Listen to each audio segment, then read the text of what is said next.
休閒嘅時間做乜嘢？做乜嘢？除咗瞓覺、食飯、沖涼、做功課之外，仲有啲咩做啊？梗係有啦！你得閒冇嘢做嘅時候，不妨睇下動畫、漫畫、小說、打機。我同你介紹下啦，嗱，你同我聽住啦。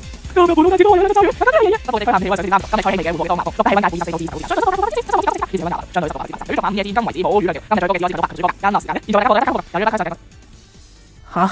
你講緊啲咩啊？想知我講咩？不妨聽下金金同拉麵主持嘅節目。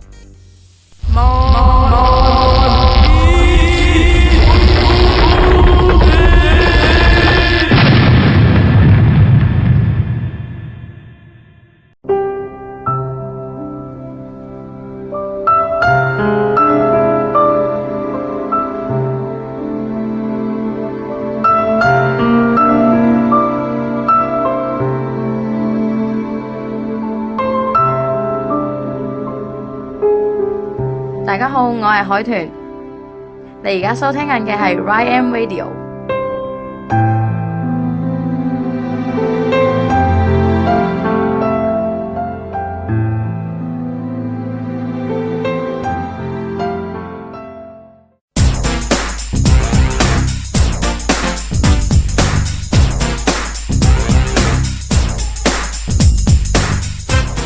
大家好，歡迎大家收聽漫天福地。咁今集呢，我哋主要講嘅題目係專題動漫啦。咁今日係講火影忍者嘅。係啊，咁首先來個自我介紹吧。我係海豚，坐喺我左手邊嘅係我係金金，右手邊嘅係我係阿翠。係啦。咁一開波，我哋嚟個動漫小知識先啦。好。動漫小知識，由我話你知。今日嘅動漫小知識呢，由於拉麵不在場嘅關係，由我海豚嚟講一集吧。咁我哋今日要講嘅動漫小知識呢，就係少年 Jump 啦。相信大家唔少嘅動漫迷都會聽過少年 Jump 呢樣嘢嘅。咁少年 Jump 唔好意思啊，咁少年 Jump 呢係熱血嘅漫畫雜誌啦，咁都有好多嘅作品大家係睇過嘅，例如我哋今日要介紹嘅《那魯陀》啦，同埋《海賊王》啦、《銀魂》啦等等嘅作品都會有嘅。好啦，咁我哋直插入翻主題啦。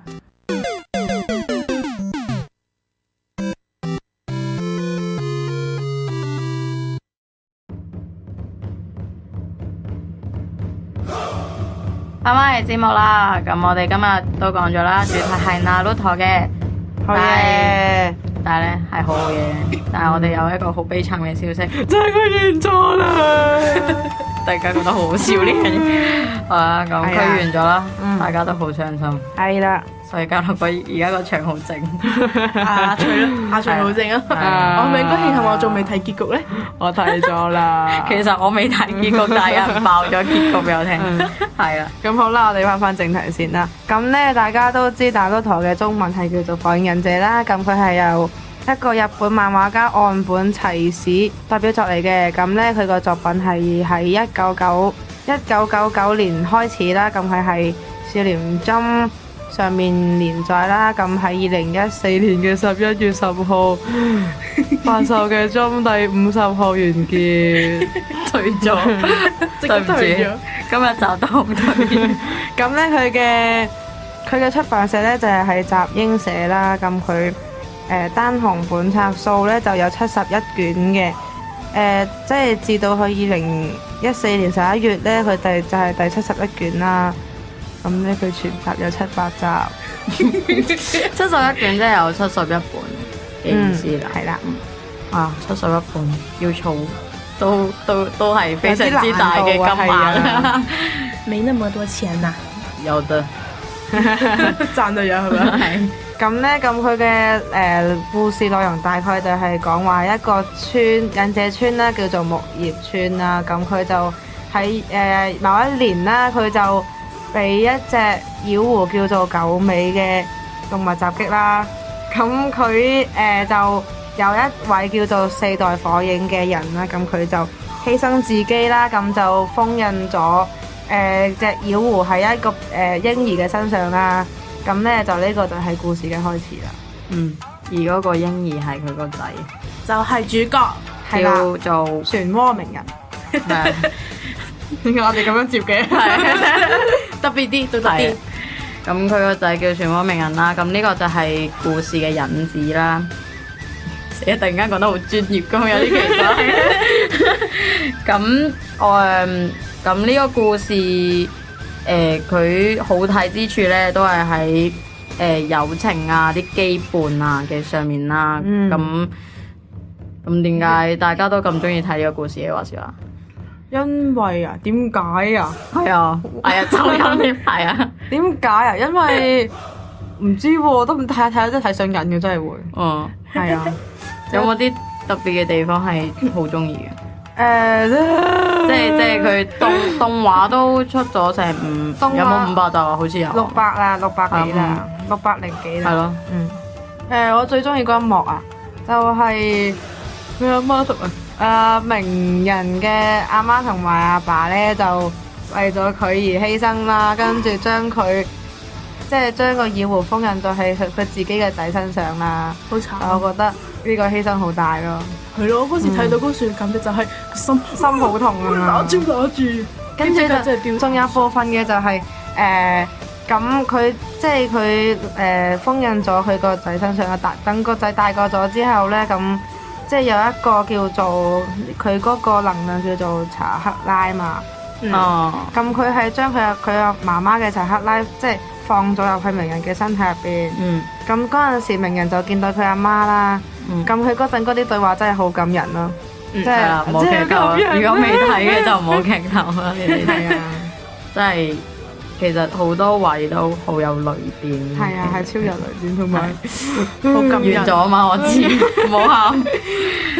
大家都唔想完。係啊。雖然有時佢真係好拖劇情，但係真係即係諗翻起佢嗰出動畫入邊某啲情節嘅時候，都會好想喊。係啊。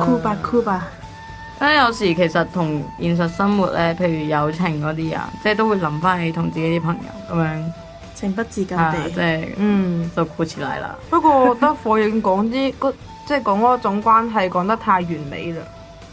我都覺得有啲如果喺3次元入邊就有啲係啦。如果我哋現實當中覺得冇咩可能咁完美，你係話個友情咯。係啊，太完美啦，的確啊，超完美。大家就當它是一個夢想吧。佢咧係啦，佢會出劇場版啊。係啊，我哋之前都有提過。係啊 The Last 最後一場啊。係最後一場。係啊。咁火影迷記得去睇啦。係啊，最後一次機會見到啊！佢唔係喎，佢2015年都會出一部短篇嘅連載咯，動畫短篇咯。係啊，好短啊。嚇，係關於火影嘅。係啊，梗係啦，同學。我聽聞好似係關於鳴人做咗爸爸之後嘅嘢咯。大家都明白的，大家就猜誰是他的老婆吧。黐線啦！咁係咯，阿金其實對呢一出動漫呢有咩感受？嚇，問我有咩感受啊？我要點講好啊？同埋邊一個場景令到唔好意思，場景對你比較深刻？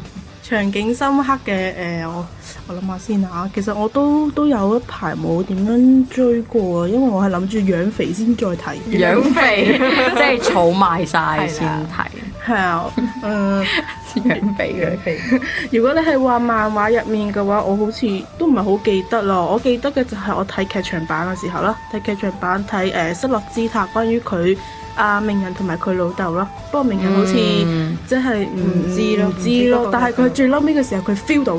係啊 ，feel 到，跟住我就好慘啊！一到睇明知嗰個係佢阿爸，跟住佢又唔知喎，跟住就會點解你唔知㗎？我想熬佢，係啊！啲動畫入面就係咁噶咯。我哋啲人咧一睇就睇得出佢係邊一個，但係咧嗰啲人係完全我哋又唔可以講俾佢聽，點解講唔到俾佢聽？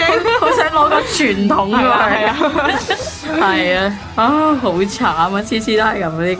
係啊，仲有佢失落之塔嗰首歌，哇，好有 feel 啊！喺西野加內唱嘅，原來點解重點啊？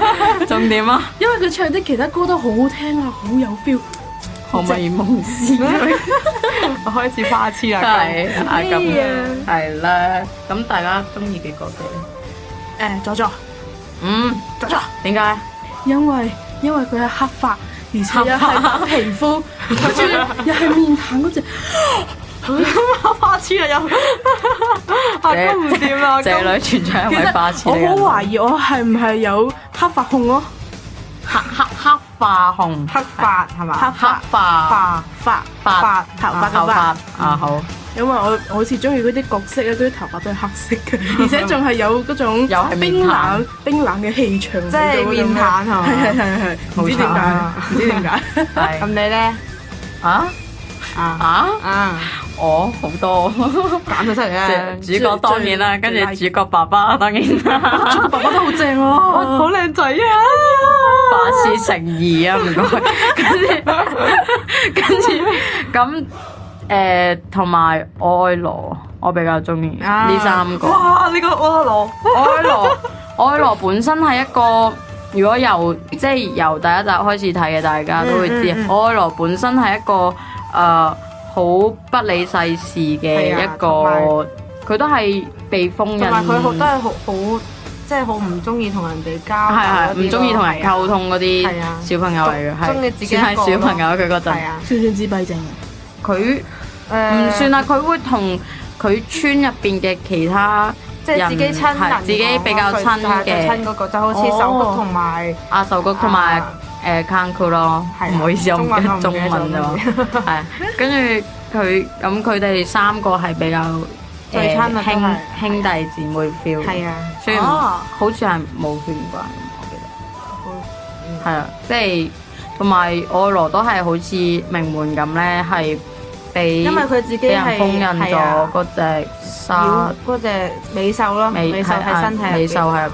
我覺得咧，每一個擁有美獸嗰啲人咧都好慘個身世，因為俾人歧視啊。因為佢就係因為擁有呢啲力量，所以會俾人歧視咯。但係我覺得名門算係比較好啊，即係佢有啲人都去相信佢，去幫助佢。因為名人有改變咯，因為佢即係佢做嘅行為同埋做嘅所有嘢都改變咗佢其他人嘅睇法啊。係啊係，即係好感動添，突然間。跟住咧，咁愛羅本身呢種性格都因為名門而改變咗啦。係啊，佢係俾名人救出嚟。係啊，跟住咁雖然佢本身透露少少啦，如果未睇嗰啲，咁本身咧有後面好多300幾嗰陣講佢死咗嘛，跟住佢跟住嗰個本身做醫師嘅婆婆用自己條命換翻佢嘅命咯。感動的時刻，感動到起雞皮。咁跟住愛羅係咯，所以即係佢突然間咁有血性，我好中意佢。跟住而家係成個人變晒，即係睇翻個對比嘅話係變化超大。係啊，即係超感性咯，佢變咗一個人係。跟住那一陀我中意嘅原因就係因為佢可以感化到好多人。佢即係好，佢明明本身自己嘅身世唔好，但係佢可以感化，即係佢調翻轉，係啊，可以感化一啲其實佢嘅身世係比人哋更加慘，但係佢可以感化人哋咯。即係佢自己都唔會話放棄啊嗰啲，比較正面，所以好中意睇呢出嘢。主角啊嘛，係主角光環係嘛？咁唔一定喎，有啲主角好陰暗噶嘛，你知唔知？專門做壞人。跟住佢爸爸就係因為點解突然間就死咗？點解年輕就死咗就要中意佢咧？問我唔係啊，我其實我中意佢原因除咗佢靚仔之外，除咗佢靚仔之外，仲有就係咩啊？好似除咗佢靚仔之外冇嘢嘅喎，好慘啊！咁全部都係因為佢靚仔唔中意佢。唔係啊，有其他嘅因素，但係我唔記得咗。咁之後係講嗰個疾風傳嗰個位咧，會提及到佢爸爸。咁都有講到佢爸爸係卡卡西個老師嚟嘅，跟住亦都係第3代嘅徒弟，係咁我中意佢嘅原因係佢啲處事方式，同埋佢性格好正。係啊，佢性格真係好正，係啊唔知點解可以咁温柔咁好人啊！優しい。係不過佢好天然愛啊，係啊，好可愛啊！跟住就搞到成天然愛成馬的最讚了。佢好愛啊。跟住就你不如做我老公吧，然後人妻人妻。人妻人妻，我娶你即。係最覺得佢最即係話靚仔方面都係佢救咗自己個仔嗰個，真係最型嗰一刻啊！真係。哇！同埋簡直係想哇成張台反起，跟住再坐翻低，哇咁樣嗰啲。同埋佢漫畫佢都有同佢個仔一齊合作，即係打敵人啊嘛，我覺得好正啊！真係。係啊係啊！哇！好型突然間嗰啲咁佢係一個感動超負責任嘅爸爸。係啊，可惜係可惜。拉過算，你哋突然間感動到起雞皮啦！係啦，好，咁阿崔最中意邊個？